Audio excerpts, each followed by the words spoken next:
we rebranded the company. The colors for Zamtel used to be yellow. We changed it to green. Yellow was hidden in MTN, so we're not coming out. So that rebranding was done by an engineer on top of it. And we gained so much market share for 3 products. Fixed lines, which we're also going to see. The state of the fixed lines in the country has got impact for socio-economic development. The mobile, which most of us are using now, and then the data. Zamtel had also some data, some optic fiber. I think this optic fiber now, which is predominant with Zesco, and fiber optic, Fibercom. Yeah, so from there, I want to talk about that. Briefly also worked in manufacturing with Lafarge. Lafarge were scared of Dangote, which was established here. So they saw Dangote was applying to come up with this plant, and the major market in the DRC. You know, it's amazing, a country torn in war. At that time, it was the highest consumer of cement, more than Zambia, you can imagine. So these fundamentals, they still give me problems. How?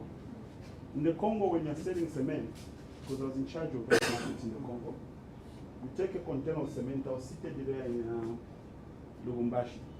You know, people buy cement as if they're buying talk time. Someone comes with a wheelbarrow, gets 2 bags, goes. These are not 3 bags. So you can see the whole container getting finished within your eyes.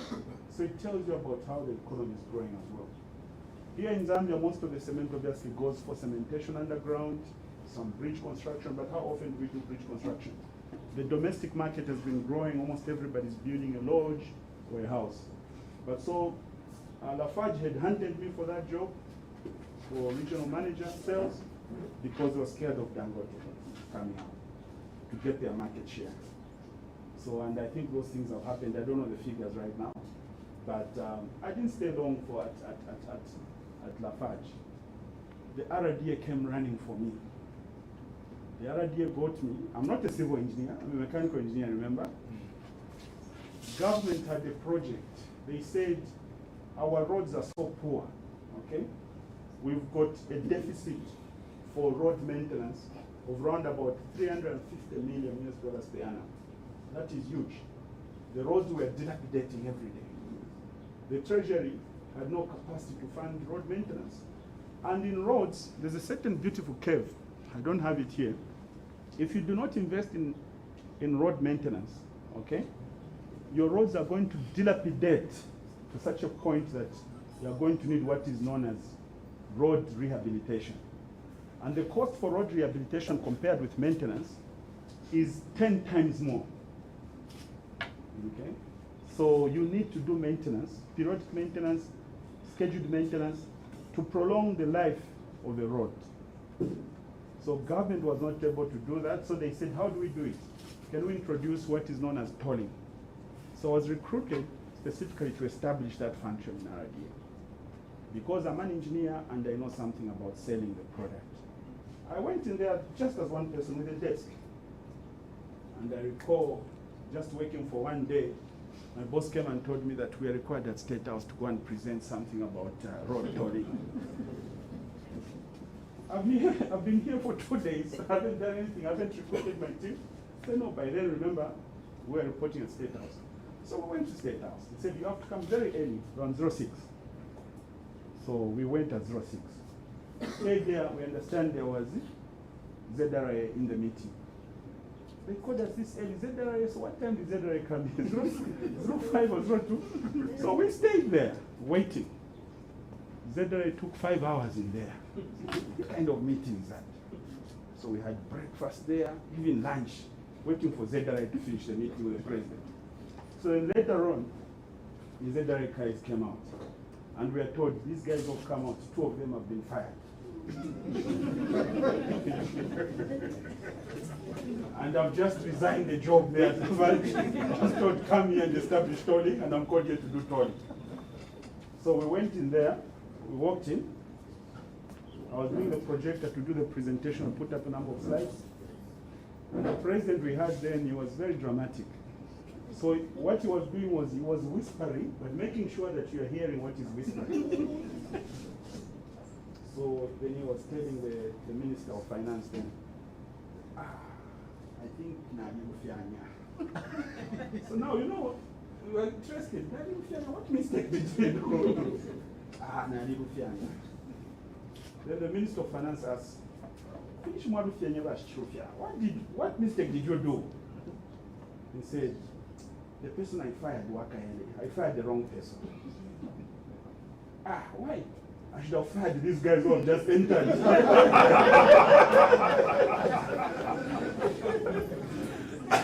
Very interesting. Now, there, with the projector, I'm supposed to do Tony. Then I look at my boss. Then my boss tells me, continue, just do the presentation. So now, on the presentation now, he says, on the second slide, he says, too much English. I don't want this. Can you just start collecting tolls? Take a policeman, go on the road and collect money. Why build all this infrastructure? We've been doing this from 1971. I learned that the unit government had plans to do tolls in the country. They couldn't. There's a place in Lusaka on the T1 junction, the road which comes from Livingstone, interface, you know, it locks up with the road coming from Chirundu. You know that place is called Turnpike? Turnpike is an American word for toll plaza. So the unit government wanted to put a toll plaza there. Here at Bonamkubwa there, wherever you see the police are standing, it used to be planned for a toll plaza. At Bonamkubwa there, when entering Ndola, at Hillcrest somewhere here, in Kitwe somewhere there, because I found all that information in our archives. And that's why our old politicians were frustrated. He said, we went for studies everywhere you can go in the world. We haven't done toll. So can you start? And they gave us a date, say 3 months, start. Fast forward, you are seeing the toll plazas. My team came up with the toll plazas. We did the rudimentary toll plazas. We did the designs ourselves in-house. Had 2 civil engineers. One is a director now in the National Road Fund Agency. Recruited him just as a small young boy, brilliant graduate. He came up with all the conceptual designs. We are using these toll plazas, and now we have entered phase 3, which is public-private partnerships. All that we planned. If you're looking at the infrastructure cards that we're using, the tolls, everything I set up. So if you're getting frustrated for paying a toll, get frustrated from me. So now Zambia is collecting $400 million per annum from toll plazas. You remember I said the projection was a deficit of 350? We have beaten that, okay? But what happens now, it's important to ensure that money is reinvested for maintenance to improve the roads. But since we've got deficits in other areas, education, health, you find that the money, because it gets into an account which is known as the Consolidated Fund at the Ministry of Finance, Bank of Zambia, they call it Control 99. That's where all those funds get in there. And then government has got, you know, it's got so many responsibilities. You have to pay salaries to teachers, so the money gets elsewhere, and that's the problem. But if we ring-fence it and say this is for maintenance, I think our roads are going to be world-class as per the vision of the RDF. Okay? So now talking about the assessment of the road sector, there's what you call a core road network. Okay? This is a definition from the World Bank. A core road network is the barest minimum that a country needs to deliver socio-economic development in that country sustainably. So in Zambia, the core road network, and I know the RD has revised these figures, you can find them from the planning department. Ours was only 40,000 kilometers. Okay, that was our core road network. This includes gravel roads as well, not just all of them tarred roads. A small country such as the Netherlands, which borrows land from the sea, you know the Netherlands borrows land from the sea. They're predominantly an island, there's water, sometimes they could get flooding, but they've done engineering whereby if the water comes in, it is flushed out already. You won't see the floods in the Netherlands. In the Netherlands, almost everyone is a water engineer, including the king himself. You know, they've had experience from the past, how the people have died, they've lost lives, infrastructure. So they've invested in civil engineering, water engineering in particular. Interesting, I did a study there, and I found that their core road network is over 120,000 kilometers. A tiny road country. So we need to do more work to upgrade our existing road infrastructure, build more roads. The Link Zambia was a far-fetched idea from my boss. He said we can build 7,000 kilometers of roads within 5 years. But then we constrained, I think, because we wanted to do it very fast. I think that needs to be planned properly. You open up new roads, because when you build roads, imagine somebody coming from Eastern Province wants to go to Nakonde. If you look on the Zambian map, that's a short distance, huh? Mm-hmm. They have to come to Lusaka and get to Kapiri, Mukush, Serenje, Mukush, Mpika. You can imagine. But if you just built a road there, they'll get there within 1 hour. But they have to use 2 days to get there. So the cost of doing business also goes up. Yeah, so basically the assessment for road infrastructure quality in Zambia, I've spoken about the maintenance caps, and the rating is basically D, where D, A is excellent, and as you progress on the alphabet, getting to D is poor. F is actually write-off, okay? So this is the assessment. Our roads are class D. I'm ashamed to say that. And all of us should be ashamed. Zambia is our country. We should move the quality of our roads. Even B, I think, is acceptable. D is a fail. So where have we gone wrong? The solutions are here. All of us have got the solutions. My team provided that tolling. For me, that's the biggest achievement for my career. I always tell my kids about it. At first, I thought it was impossible. You know, the timelines were given every day. People told me when you work for government, there's no work there. Everyone wants to work for government because they say you just get paid. But in my job at Tarajia, the appraisal was every day. You're almost getting fired every day. They said, what kind of government am I working for? I was told that government is just sleeping. You know, but I think this is what we need to do. We need to be involved to ensure that we leave a mark. Whatever you are doing, ensure that you put a step, you know, an imprint for future generations to find it. Selflessly, unfortunately, we have built a culture where we all want to reap something before you do something in there. Okay? This is a culture that needs to change in the country. I'm talking about these things because, you know, engineering doesn't operate in isolation. Previously, we were taught, don't talk about this, just talk about engineering. No, no, no. The solutions also talk about responsibility. The code of ethics in the EIZ, it tells you that you have to work hard. You have to sacrifice. The Vice Chancellor told us about Christian values. Servant leadership, like Christ led. Christ never wanted to amass wealth. It was a service so that lives are saved. Okay? So as an engineer, you have to sacrifice, unfortunately. Even our medical doctors do that. The compensation for a medical doctor is not commensurate with the amount of work that they're doing. And I think this is world over. We've heard of medical doctors, neurosurgeons who make so much money. They'll tell you, but that's not the motivation. If you talk to those people who've excelled, you find that they're so passionate about saving lives, about impacting a change, and later on they're able to make money. So money comes as a bonus. It should not be a primary objective. As you enroll into engineering, don't think I'm going to make too much money in engineering. No, then you've lost it already. I think you need to have this knowledge and you say, I want to bless the world. I want to bless the citizens in Zambia with my knowledge to improve infrastructure, okay? I'll bring in my knowledge to ensure that this happens. When you do that, you find yourself that opportunities will be opening up. In a market where they say there are no jobs, you're getting headhunted throughout. I'm using myself as an example. Which jobs did I apply for? I was just headhunted. Even the current job I'm serving, I received a phone call. The chairman, they make you sit and start interviewing you. You know, they just called you.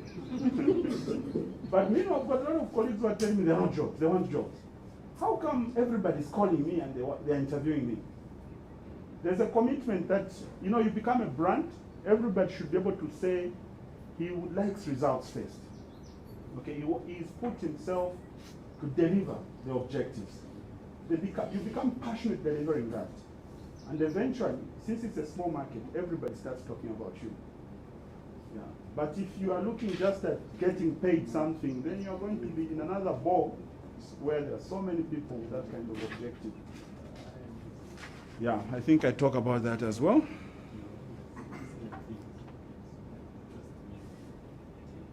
Yeah, so talking about bridges. Bridges, maybe now we have gone to, we need to do another infrastructure scorecard here. As here is said, we are trying to see how we can start this infrastructure scorecard next year. VIP MCPD and VIP Finance, we need to find money. Right. Can we conduct another infrastructure scorecard for Zambia? Yes. Because we have built a number of bridges. You know the acro bridges with the support of the American government? I think now things have changed. The American government now is no longer supporting us. Okay, they want to look at themselves. We shouldn't blame them, they're looking at themselves, just like we want to look after ourselves. So let's find solutions even within this disruption. Last night, a friend of mine called me late with solemn news. He's a very good engineer, a director at Millennium Challenge for road-related infrastructure. He told me they received information that the Trump government is now closing the Millennium Challenge account. Okay. As you know, the Millennium Challenge account helped us to do the drainage in Lusaka, which is the only drainage we have, water drainage. They helped us do that. And last year, late last year, they signed another compact for rural roads. It was like $480 million US, so that one has gone off. Wanted to do roads linked with agricultural produce. So the Trump government is working together with Elon Musk, with the Department of Government Efficiency, they scrapped it. Another colleague, friend of mine based in Ghana, told me just this morning that about 200 of his colleagues are leaving. They are deployed in Ghana, Liberia, doing these infrastructure projects. They're all engineers. He is actually linked with the UN, the projects that he's doing with the UN for energy. But I think this is sad, but it also offers an opportunity. I want to talk about this. You know, as engineers, even the questions that you're solving right now, the textbook, when you're reading, there's a certain section which says problems. That was my favorite section, problems. Okay? So we are trained to solve problems. If there are no problems, we don't have a career in engineering. And this is true. There are certain places in this world where they've sorted most of their problems. You find engineers are quite frustrated. Example is what I saw in Japan. I saw most of engineers there. They're trying to create problems where there are no problems. They've sorted out everything. They've got no crime in Japan. You've got vendor machines. You come out of your house, a vendor machine is right there. You just put in a coin and get. I was thinking because Africa. Oh, sure. Thank you.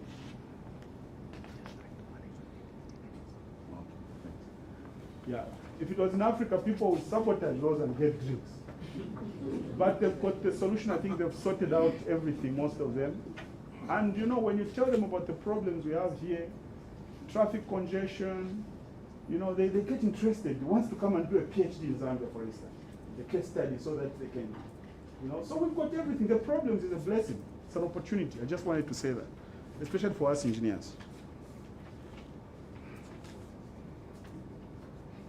Yeah, so for bridges, we've just done the Kazungula Bridge and the Acro bridges that have been recently done by the RDS, so maybe our rating should improve.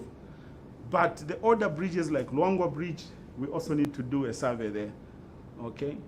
Most of the bridges in this country, we've just recently renovated the bridge which links M9 Road, getting into Mongu, past Mumbwa, so I think that one's been upgraded.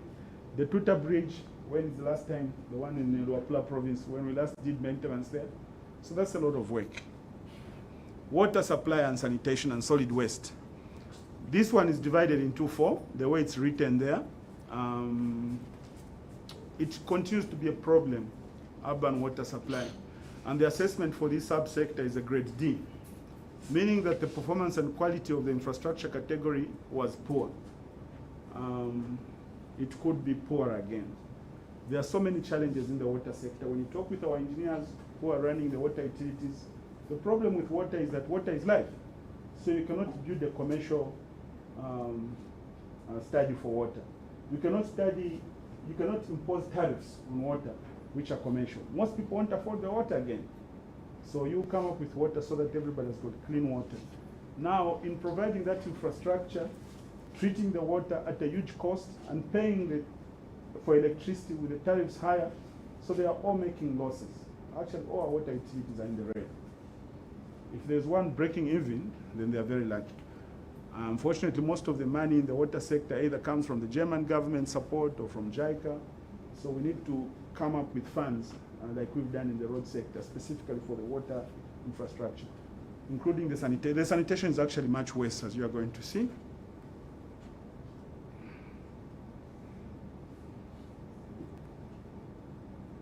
Okay. Yeah, so urban sanitation is actually F. Water supply is D. Sanitation is F. Now we've got settlements. You find a good settlement, good land demarcated, and they say you can build your house here. That's happening a lot in Lusaka, basically on the line of rail. I'm sure it's also happening in Ndola. But you have to build your own sanitation. You cannot link with the public sanitation. That's not the way it's supposed to be. How many of us should be able to build our own sanitation wherever you are? You know, this corrupts now even the water, the boreholes that you sink, there will be pollution, okay?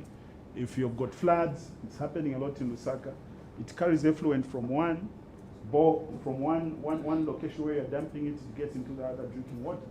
And then this is what they're calling cholera. But you find it's basically pollution, not the way cholera we know it as a waterborne disease. Solid waste management, another issue. Okay, apart from Lusaka, which has got the dump site in Ngwerere there, I think in Zambia, where else? There's a small one in Kafue.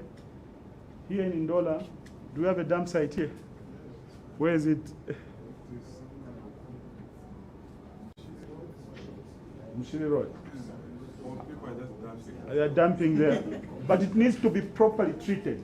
In German, I've got 15 minutes to wind up, but you know, the thing about engineering, we can go all and on.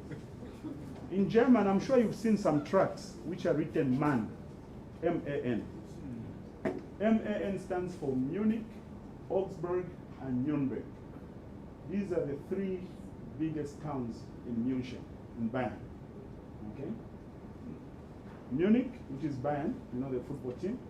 Augsburg, the university where I went to, where Karl Marx was also born, and there's Nuremberg.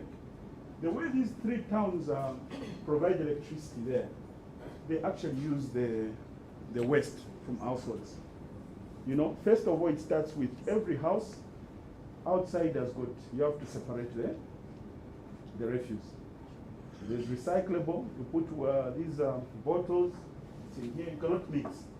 There's biodegradable, like vegetables, you put here. And then there's one where you need to put paper and you put it there. So you need to separate it, okay? So when they come to collect, the refuse company, they'll pick it according to the way it is. It's already separated on their behalf. And then it gets to this factory, like in Augsburg, the one I visited. They'll put it there. These other materials will be taken here, like a fibrenum, where they'll be bent at high temperature. Here they pass a magnet to remove any metals, whatever, they separate it. They dry it first of all, passes through a dryer. After drying it, it gets into another equipment where now they burn it up to around about 400 degrees Celsius. And then up there they've got boilers, okay? From boilers linked to turbines. They generate electricity. That's how they do it, you know? So in that town, rubbish is actually a business. You can find someone collecting rubbish to go and sell to that company. So you won't find any litter in the town. They're all clean, spotlessly clean. There's such a factory also in Sweden, I understand. People have tried to talk about feasibility, viability here in Zambia. If you go to Soweto Market, you see all that kind of rubbish. That is money. But I just don't know how sustainable it is. You can actually take it and burn it in 2 days. And then you need to start importing refuse. Because the household disposals are not so much. They are linked with disposable incomes. How much refuse are we generating per household? These are the studies that you are going to undertake, colleagues. Okay, rural water supply. I think this has been also very bad. Mostly people get water through shallow wells and it's not treated. Nobody knows that the quality. That is substandard D. Rural sanitation is not provided for by the government from the infrastructure perspective. It's only most recently, I'm sure you've heard, through the Constituency Development Fund. Government is now talking about sinking boreholes so that people could have water. There are a number of case studies I wanted to share on this, but I think our time constricts us. Yeah. Talking about electricity, I think this one we all know, with the experiences starting from last year, the energy deficit, driven by climate change, you know, the water levels from Kariba, our largest generator. But this study, remember, I said that it was from 2015. Already it graded where we are. But it was also looking at the projection for the future. The small facilities at hydropower stations had become obsolete and maintenance was necessary. Was quite difficult to undertake. A rehabilitation program was underway at the time of the upgrade. I don't know how ZESCO, perhaps Engineer Edith here can tell us how ZESCO has probably invested in maintenance of this. I know we have put in new turbines, like at Kafue Gorge, and also at Itezitezi. But the old infrastructure, like the one in Livingstone, the old, how much have we invested ever since? Becomes a challenge. Of course, we're saying that cost-reflective tariffs are supposed to be here for us to create that. So one of the things you see here is for us to achieve sustainable infrastructure development and maintenance which comes with it, we need to have financing. So as you study also civil engineering, try to start looking at sources of financing, revenue mobilization. If you do not involve that, of course, then we're delegating to our economists, friends, and accountants who are not so passionate about engineering. So we'll be in this cycle where infrastructure continues to be dilapidated. So all of us need to get financial understanding, ways in which we can unlock non-traditional sources of revenue. The normal ones that we know are always constrained. So there have to be new ones that we need to come up. And I'm very confident that the students will come up with new ones, sustainable new ones. Okay. So the other one is the information, the ICT, information communication technology. Very important. And I understand here at Northrise University, civil engineering is linked to this. Huh? This one. This is perfect. Because, you know, engineering cannot work in isolation, and especially when you talk about emerging trends. As you know, there's now machine learning through artificial intelligence. Everything that we do, robotics, is coming in. Okay, there's been this fear that it's going to substitute jobs. But in reality, it's going to make our jobs even easier, okay? You have to be an engineer to be able to operate these new technologies that come in. And you get leverage if you fully understand them. So it's very, very important for us to keep abreast with information communication technology. Of course, in Zambia, most of our engineering friends have branched away from EIZ. They're still affiliated with us, but they've established another institution which is regulating just that. Okay, mostly they're getting in the bank. But I think engineering is very important. Engineering forms the backbone of ICT. Okay. You cannot deploy ICT solutions in isolation without understanding the core principles and basics of engineering. So it's very, very important. We still appeal, and that's why most of them are still affiliated to the EIZ. You find that is the president there, but he's still at the EIZ. Very important. So here we are saying that the sector can be subdivided into 5 subsectors, and it's very diverse infrastructure category. When we collapse it into a single category, we might miss it. So we had to subdivide it into 5. Yeah, so the fixed telephone networks, FIT networks, the ones Zambia was leading, it was graded D. Very poor infrastructure. And now I think in Zambia we're trying to move away from fixed lines. Almost everyone is using mobile networks. But fixed lines are very important. I'm sure when you see movies, you see someone get coins, puts in makes a phone call. It has to be accessible to the public, you know? Not everybody should be just using mobile networks. We need the fixed lines. So the landline services were deployed by Zamtel, and they were underutilized, and customers perceive the company as being slow to respond to customer queries. I'm sure even up to now, it's a national carrier for fixed lines. Unfortunately, it's been going down. I don't know the subscriptions they have, but previously when I was there, though the numbers started rising, I think they've seen a lot of churn. Previously, it was the highest earner compared to the mobile, specifically for Zamtel. I don't know what the figures are right now. The mobile network, this is the highest growing, and the government has deployed Zicta. You know, for the rural areas, not so lucrative. So most of the mobile companies do not deploy teleservers in the rural areas. You know, what they do is, that mast that you see, they calculate how many phone calls it receives, how much money it creates as a cost center. And now with load management, it needs probably to have solar. In those days, we used to have even diesel. I think up to now, they still have diesel. Huh? So the diesel comes like a backup. In the event the solar got bad weather, for instance, because that network needs to be up. Now you can imagine, it runs as a unit, okay? It needs to make a profit on its own.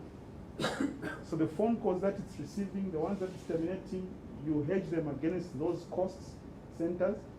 It has to make a profit. Most of them in the rural areas, they make losses. You find that infrastructure has been deployed at a school. Only the headmaster and 2 teachers make phone calls there. And probably the headman somewhere.